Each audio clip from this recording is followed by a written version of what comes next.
আসসালামু আলাইকুম রহমাতুল্লাহি ওয়া বারাকাতুহু। সুনান ইবনে মাজাহ শরীফের হাদিস নম্বর 1562।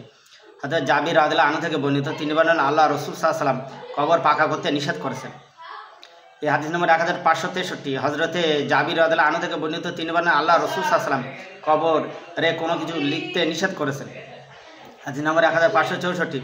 হযরত আবু সাঈদ খুদরি রাদিয়াল্লাহু আনহু থেকে বর্ণিত, নবী সাল্লাল্লাহু আলাইহি ওয়াসাল্লাম কবরের ইমারত রওজা করতে নিষেধ করেছেন। হাদিস সুনান ইবনে মাজাহ। ভাই বুখারী, মুসলিম, তিরমিজি, নাসা, আবু দাউদ, মিশকাত শরীফের হাদিসে রাসূল কবর পাকা করতে নিষেধ করেছেন, কবরে লিখতে নিষেধ করেছেন, কবরে সন্তানিক লিখতে নিষেধ করেছেন, কবরে চুমঘাম করতে নিষেধ করেছেন, কবরে ধূপবাতি, ফুল, বাতাসা, আগরবাতি দিতে নিষেধ করেছেন, কবরে চুম্বন করতে নিষেধ, কবর ধুয়ে দুধ পানি ইত্যাদি খেতে নিষেধ করেছেন, কবরে ফুলের মালা দিতেও নিষেধ করেছেন, কবরে পুষ্পাঞ্জলি দিতেও নিষেধ করেছেন।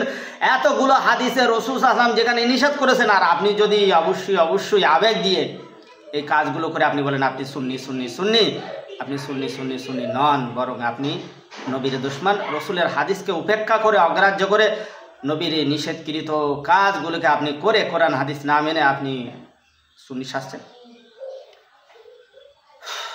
আশ্চর্য লাগে। ভাবুন ভাই, কোরআন হাদিস পড়া লাগবে আর সেই অনুযায়ী চলা লাগবে। রসুল যেটা বলেছেন সেটাই, এটা পরিবর্তন করার ক্ষমতা কারো নাই। অবশ্যই মনে রাখা উচিত ভাই, মুসলমানদের সম্পর্ক মাজারের সঙ্গে নয়, কোরআন আর হাদিসের সঙ্গে সম্পর্ক হবে, আল্লাহ রসুলের সঙ্গে সম্পর্ক হবে। ব্যাস, এনাফ।